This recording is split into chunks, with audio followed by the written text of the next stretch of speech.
ಏನೋ ಬಂದೋಬಸ್ತ್ನಲ್ಲಿ ಸಮಸ್ಯೆ ಆಯಿತು ಅಂತ IPS ಆಫೀಸರ್ಗಳ ಮೇಲೆ ಮುಖ್ಯಮಂತ್ರಿಗಳ ಕೈ ಎತ್ತೋ ಪರಿಸ್ಥಿತಿ ನಾವು ಬದುಕ್ತಿರುವಾಗ ಸಬ್ ಇನ್ಸ್ಪೆಕ್ಟರ್ ಆಗಿ ಮಾಡೋರೇನಿದೆ ರೀ? ಸರ್ಕಾರಿ ನೌಕರಿ ಆತ್ಮಹತ್ಯೆಗೆ ಸಮ. ನನ್ನ ಹೇಳಿಕೆಯ ಬಗ್ಗೆ ಚರ್ಚೆಗಳಾದ್ರೆ ಆಗಲಿ. ಸರ್ಕಾರಿ ನೌಕರಿ ಆತ್ಮಹತ್ಯೆಗೆ ಸಮ. ಮಾಡೋದಿದ್ರೆ ಪ್ರೈವೇಟ್ ಜಾಬಿಗೆ ಹೋಗಿ.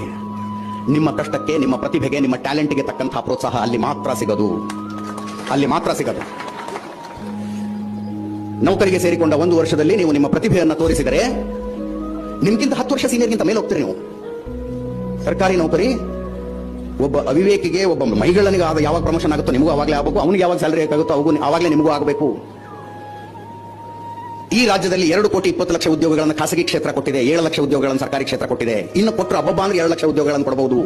ಆ ಉದ್ಯೋಗ ತಗೊಳ್ಳೋದಕ್ಕೆ ಹಗಲು ರಾತ್ರಿ ಜನ ಚಡಪಡಿಸ್ತಿದ್ದಾರೆ, ಓದ್ತಿದ್ದಾರೆ, ಕೋರ್ಟ್ಗೆ ಅಪ್ಲಿಕೇಶನ್ ಹಾಕ್ತಾರೆ, ಫ್ರೀಡಂ ಪಾರ್ಕಿಗೆ ಒಂದು ಪ್ರತಿಭಟನೆ ಕೂತ್ಕೋತಾರೆ. ಇದನ್ನು ಹುಚ್ಚುತನ ಅನ್ನೋದೇ ಇನ್ನೇನು ಅನ್ಬೇಕು ನಾವು.